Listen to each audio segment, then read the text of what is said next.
I was at work on a Thursday when the receptionist called me down.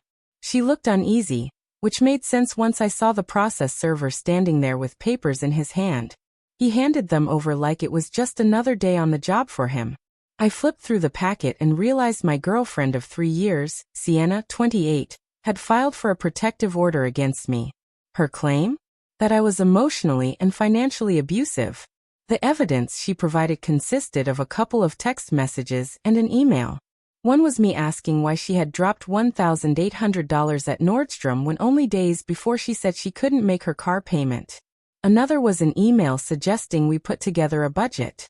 That was enough, apparently, for her to paint me as controlling and manipulative. Her statement read like a parody. She claimed I monitored all of her purchases, interrogated her about money constantly, and created an atmosphere where she lived in fear of my reactions. The truth was laughable. She had 4 credit cards in her own name, but I had been the one paying the balances. I was also the guarantor on her apartment lease since her credit was trashed. Her car insurance was under my policy. For nearly 2 years, I'd been floating her expenses. Asking about one shopping spree was abuse. The order went into effect immediately. I couldn't contact her in any way, direct or indirect, and had to stay 100 yards away. I didn't fight it. I didn't call her. I didn't text her. Instead, I walked back upstairs, sat at my desk, and opened my banking apps. Within the hour, all 4 credit cards were canceled. Perfectly legal since I was the one footing the bill. I removed her from my insurance policy. I gave notice to her apartment complex that I would no longer be guaranteeing her lease. 30 days, they said, and if she couldn't qualify or find someone else, she'd have to leave. I cut off the auto transfers I'd set up to her accounts. Changed all the streaming service passwords. Removed her phone from my family plan, effective at the end of the billing cycle. Documented everything and sent the confirmations to my personal email. Then I went into a presentation at 3 and nailed it. That night, my phone was silent. Which made sense, she wasn't allowed to reach out either.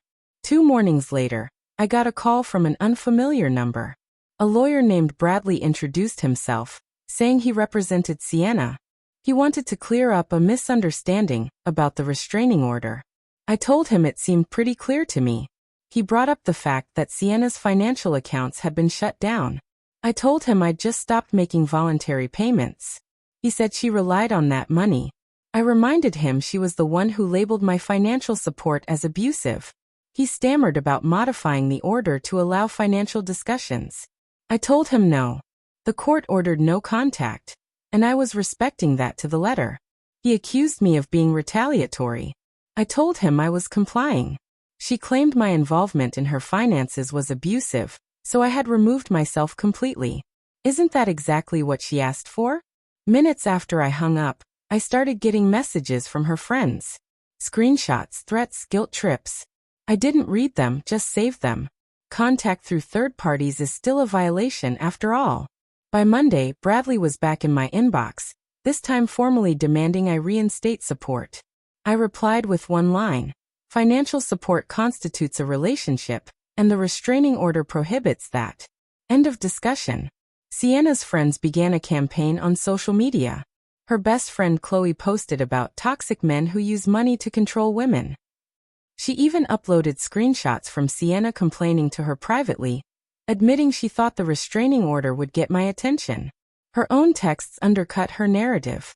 The best part? Chloe included Sienna's message, saying her lawyer told her I wasn't legally obligated to keep paying. I forwarded all of it to my own lawyer, who I'd hired that weekend. Then the apartment manager called me. She explained that Sienna had shown up with her mother, Lois, and tried to forge my signature to extend the guarantor agreement. They had it on camera, and my real signature on file. The whole thing was being referred to their legal team and the authorities. Lois tried to reach me next through LinkedIn, saying I was being unreasonable and should be a man and fix things. I didn't respond. Just saved it. My attorney was practically giddy. Between the false restraining order, the forgery attempt, and the harassment, he said we had grounds to countersue if I wanted. I told him to hold off. I was curious to see how much further they'd unravel on their own. By midweek, Sienna's car was repossessed. She hadn't made a payment in 4 months, even though I'd been sending her money to cover it. Once the transfers stopped, she couldn't fake it anymore. Of course, her friends spun it online as me taking her car. When people pointed out I'd been paying for it all along, the post disappeared. Then came the credit card chaos. Within 3 days of me cutting her off, she had maxed out every card in a frenzy of panic shopping. When they started declining, Bradley called again. This time, he told me Sienna was willing to drop the restraining order. I told him I didn't consent to that. He sputtered, asking why. I said the restraining order was meant to protect her, and I didn't want to do anything that might make her feel unsafe. It should stay in place. And that's where we left it. That I told Bradley I was fine with things exactly as they were. I had already shaped my life around the restraining order, and there was no reason to undo that. If Sienna was about to be evicted, that was unfortunate, but her housing wasn't my responsibility anymore. Getting involved would mean violating the order, and I wasn't about to risk that. He hung up on me. Not long after, the situation escalated in a way I hadn't predicted. The forgery issue with her mother, Lois, turned into formal criminal charges. She was arrested right in the middle of a yoga class. The police report was public record, so I was able to read what they had on her. Turns out, she hadn't just tried forging my name on the lease documents. She also attempted to add herself to my car insurance policy by claiming she was acting as Sienna's guardian. The irony was that Sienna is 28 years old. On top of that, she even tried opening a credit card in my name. That shifted the charges from simple forgery to full-blown identity theft. Sienna, of course, tried to claim she didn't know anything about what her mother was doing. But once the police subpoenaed her text messages, that excuse crumbled. In black and white, there were messages from her telling Lois, "Just sign it. He'll never notice. His signature is easy. I've seen it 100 times. If you add yourself to the insurance, I can get my car back." With that, Bradley, her lawyer, decided he wanted nothing to do with the case anymore. Being linked to active discussions about identity theft crossed an ethical line. He dropped her immediately. Her replacement attorney was a bargain bin guy named Rick who fired off a demand letter insisting I provide emergency financial assistance, because she was in dire straits. My lawyer, Harrison, replied perfectly. He pointed out that Sienna herself had accused me of financial abuse, so asking me to resume support would put her right back into the allegedly dangerous situation. Out of respect for her safety, we simply couldn't agree. Meanwhile, my life was improving. Without Sienna draining my accounts, I suddenly had free money and free time. I signed up for cooking classes and started learning to make pasta from scratch. Posted a couple of pictures on Instagram, nothing spiteful, just me enjoying my life. That still managed to trigger her friend Daria, who messaged me saying I was cruel for letting Sienna become homeless over a stupid fight. I politely replied that I was respecting her demand for protection from me. Violating the restraining order to help her would be illegal. Daria didn't have an answer for that. She just blocked me. Things took an even more absurd turn when Sienna launched a GoFundMe titled, "Help a Survivor Escape Financial Abuse." Her sob story painted me as an evil ex who cut her off financially after she bravely stood up to my abuse. She asked for money to cover an apartment, a car, and essentials. In 3 days, she raised a grand total of $73. Then someone, not me, left a comment linking to her Instagram posts. Designer handbags, fancy dinners, weekend trips to wine country. The captions were all things like, "Blessed to have a man who spoils me, and when he surprises you with YSL." The fundraiser was flagged for fraud and taken down. The real twist came when her father, Frederick, reached out. I had never spoken to him before, but he called and introduced himself. "Evan, I'm Sienna's dad. I just wanted to apologize." I told him I couldn't discuss details because of the order, but he said he wasn't calling to defend her. He was calling to tell me he knew exactly what I was going through. He explained that when he was divorcing Lois years ago, she pulled the same stunts. False accusations trying to get him arrested, forging his signature on loans. "It's like watching a rerun," he said. He warned me not to give in, because women like Lois and Sienna escalate until they realize they can't break you. Then they move on to the next victim. Sure enough, the escalation continued. As eviction day drew closer, Sienna got desperate enough to call my mother. Rosa, my mom, is the sweetest woman you'll ever meet, but she has zero tolerance for nonsense. According to her, the conversation went like this. Sienna. Mrs. Torres, Evan won't even speak to me because of this restraining order. Mom. You filed it. You swore under oath that he was abusive. Sienna. That was a misunderstanding. Mom. No, that was perjury. You accused my son of abuse because he paid your bills and occasionally asked where the money was going. Sienna. He was controlling. Mom. By giving you money? At that point, Sienna hung up. My mom called me afterward, laughing so hard she could barely get the words out. That girl is something else. You dodged a bullet, Joey. But Sienna wasn't done. On day 24, she showed up at my office. Security, who I had already briefed about the restraining order, stopped her at the door. She cried, caused a scene, and begged to talk to me.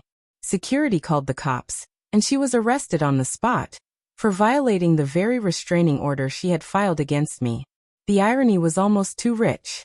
She spent the night in jail before Lois bailed her out. And then Lois decided to hold a press conference. Yes, a press conference. She gathered a couple of reporters outside the courthouse and started giving a speech about financial abuse and how men use money to control women. One reporter cut straight to the point. Ma'am, aren't you currently facing charges for forgery and identity theft? Lois tried to dismiss it as irrelevant. The reporter pressed. Didn't you forge this man's signature to steal money?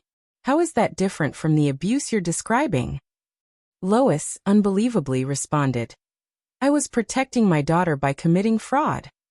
The press conference collapsed right there. The clip didn't make it to TV but went semi-viral online in legal circles as a textbook case of what not to do during a criminal case. Soon after, Adrienne from the apartment complex called. She informed me that Sienna had officially been evicted. She had 48 hours to clear out. I asked if she'd secured a new place, but Adrienne said every application she submitted had been rejected after background and credit checks. The recent arrest certainly didn't help. For a moment, I felt a flicker of pity, but then I remembered the false abuse allegations, and it vanished. The ending was strangely quiet. Sienna moved back in with Lois, who was still out on bail. They were now sharing a cramped one-bedroom in a sketchy neighborhood, a far cry from the luxury place I had once guaranteed for her. The restraining order remained active. When she tried to have it dismissed, the judge noted her violation of it and decided it was safer for both of us if it stayed in place. Her new lawyer, Rick, made one last attempt to squeeze something out of me. He said Sienna was willing to sign a statement admitting she had exaggerated the abuse claims if I agreed to provide 6 months of financial support for her rehabilitation. I asked what kind of rehabilitation. He said, financial adjustment disorder. I told him he'd just made that up. What she was actually suffering from were the consequences of her own actions. He called me cruel. I told him it was called accountability. He didn't contact me again. The last loose end came a few weeks later at Whole Foods. I ran into Chloe, one of Sienna's closest friends. She tried to dodge me, but we locked eyes. I asked casually, so how's Sienna? Chloe shifted uncomfortably before mumbling that Sienna was working retail and living with her mom. I smiled. Good for her. She really did care about me. Chloe couldn't think of a response. Chloe tried to soften the narrative when we crossed paths. She told me Sienna had just been scared because I'd started pressing her on finances. She admitted that filing abuse allegations wasn't really Sienna's idea. Lois had pushed for it. According to her, Lois thought filing something official would scare me into backing off and give Sienna space. Space for my questions, I said, but not space for my bank account. Chloe winced. Yeah, it sounds bad when you put it like that. How else would you put it? I asked. She had no answer. Later on, word reached me through mutual connections. Lois ended up pleading guilty to forgery. She didn't go to jail but got probation and community service. Sienna, on the other hand, was sinking fast. Her credit score crashed to 420. She was working at a department store and living back with her mother. People said she was already leaning on a new boyfriend for financial help. Different guy, same story. The restraining order remained active, with about 9 months left before it expired. During that time, Frederick, her dad, reached out to me again. "I heard you stood your ground," he said. "Good. She's already working the next guy. Name's Gary, I think. Poor man doesn't know what's about to hit him." As for me, I finally started doing things I wanted without feeling drained. All the money I used to spend on Sienna, about $3,500 a month, was redirected. I increased my 401k contributions, built an actual investment portfolio, finished my cooking class series, bought a top-notch espresso machine, and still had money left at the end of each month. In a strange way, the restraining order became one of my favorite ironies. Sienna had filed it as a weapon to bend me into submission. But instead of trapping me, it gave me a clean break. No guilt, no messy back and forth, no drawn-out drama. Just instant, court-enforced separation. The very tool she thought would force me to keep paying turned out to be my get-out-of-jail-free card. She ended up handing me my freedom, neatly wrapped in legal paperwork. If anyone else ever finds themselves in this kind of mess, here's what I learned. When someone shows you their true self, especially in sworn legal documents, believe them. Don't jump in to shield them from the fallout they created. Don't shoulder guilt for protecting yourself. And if anyone ever tries to manipulate you with a restraining order, don't panic. Call their bluff. Follow it to the letter. Give them exactly what they say they want. If they demand distance, don't just step back, give them galaxies of space. The beauty of complete compliance is that it strips away their mask. Sienna didn't want me gone. She just wanted my money to stay. But with the order in place, that was impossible. She'd effectively written herself out of my life with her own pen. So yes, she played herself with paperwork. To the handful of people who messaged me claiming I was abusive for cutting her off, let me make it simple. She filed sworn documents declaring my financial involvement as abuse. I agreed with her and stopped it entirely. If removing the very thing she claimed was harming her somehow still counts as abuse, then I'm at a loss for what she truly wanted. And for anyone wondering, yes, it's all legal. Voluntary payments are just that, voluntary. Choosing not to be someone's endless ATM doesn't break any law. It also doesn't make you abusive. If that makes you angry, go ahead. Stay angry. I'll be over here living better than ever.